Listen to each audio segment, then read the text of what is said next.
I experienced that event right before I got drafted into the military, so it must have been a little over 20 years ago. I distinctly remember it was around summertime during a heavy monsoon season. At that time, I was working as a security guard at a hotel with a shift from 11 p.m. to 8 a.m. My main duties included patrolling the hotel hallways at night, looking out for anyone causing disturbances or trespassing, and handling various other tasks while on patrol. On the night I experienced that event, it was raining heavily. I was supposed to patrol in pairs with another guard that night, but coincidentally, due to a shortage of guards, I had to patrol by myself. The hotel I was assigned to patrol had 24 floors in total. After midnight, I started my patrol by taking the elevator to the top floor and then making my way down one floor at a time, checking each floor's hallways. Each hallway had emergency exit stairs at both ends. I would begin the patrol from the 24th floor hallway, then take the emergency stairs down to the 23rd floor, walk to the opposite side of the hallway as I patrolled, go down to the next floor, and continue this zigzag pattern as I made my way down. One of the things I hated the most during my patrol was passing by the coffee shop on the 19th floor. Late at night, the place was dark, with all the lights off, and only the tables and chairs scattered around. It looked really creepy, and I didn't know why I felt that way back then.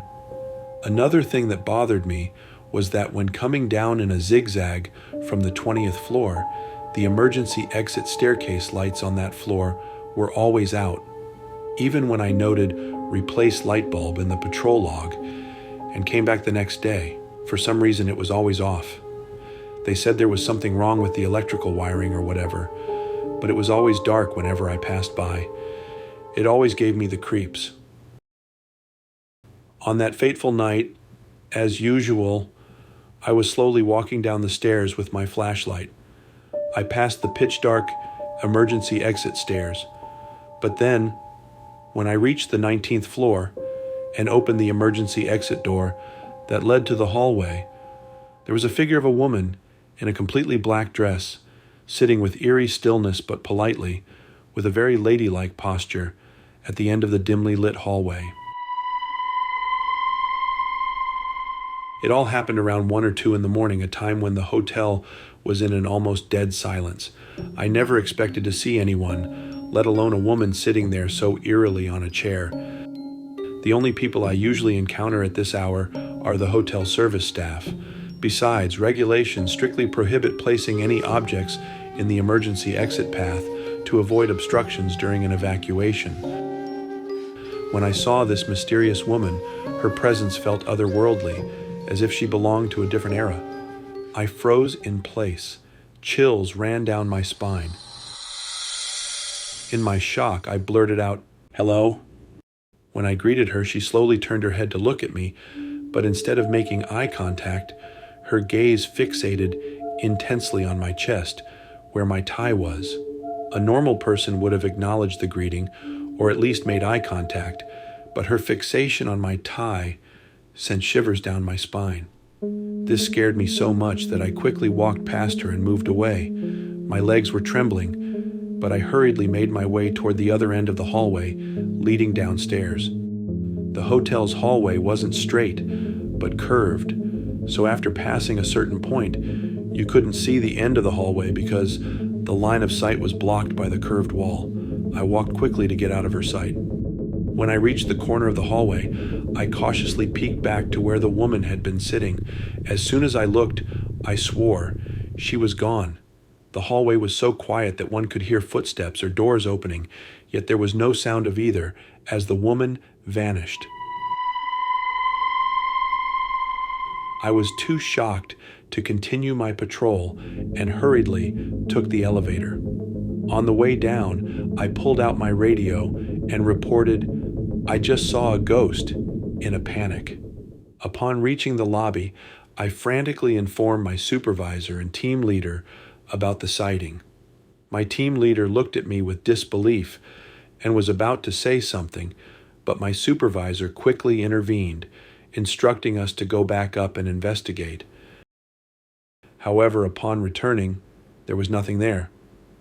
We reviewed the CCTV footage, which only showed me nervously pacing around and panicking before getting into the elevator. The figure of the woman wasn't captured at all. There were other CCTVs, but none of them captured any signs of the woman. My team leader scolded me for making such a ridiculous report, and I was about to be labeled a scaredy cat and become a laughingstock if word spread among my peers. However, it didn't matter because I knew I had seen her. Since she wasn't caught on CCTV, she must have been a real ghost, strengthening my conviction. About an hour after the incident, things quieted down, and my supervisor quietly called me over to his office. He was sitting in a corner, sipping coffee dispensed from a coffee machine, and began talking with a serious look on his face. Did you really see it? Yes, I really did see it, I replied. Was she wearing a black dress? Yes, that's right. I distinctly saw her, but how did you know that? It was odd. The only description I had given about the figure I had seen was that it was a woman sitting in a chair. After a moment of hesitation, my supervisor seemed to come to a decision to speak up and said, "There was talk about a woman who committed suicide in this hotel about 4 years ago. They say she fell into deep depression after breaking up with the man she was supposed to marry and decided to jump from the 19th floor. The windows in the hotel rooms have levers that open horizontally for ventilation, not designed for someone to pass through to prevent people from jumping out. However, she found another window that opened vertically. It turned out there was another emergency exit in the hotel, not just the ones at both ends of the hallway I patrolled. It's in the middle of the hotel, a sort of spiral staircase leading down to the first floor. She jumped from there. It was closed off after that tragic incident." My supervisor continued, recalling a night when he patrolled the empty coffee shop on the 19th floor alone because one of the shift workers didn't show up.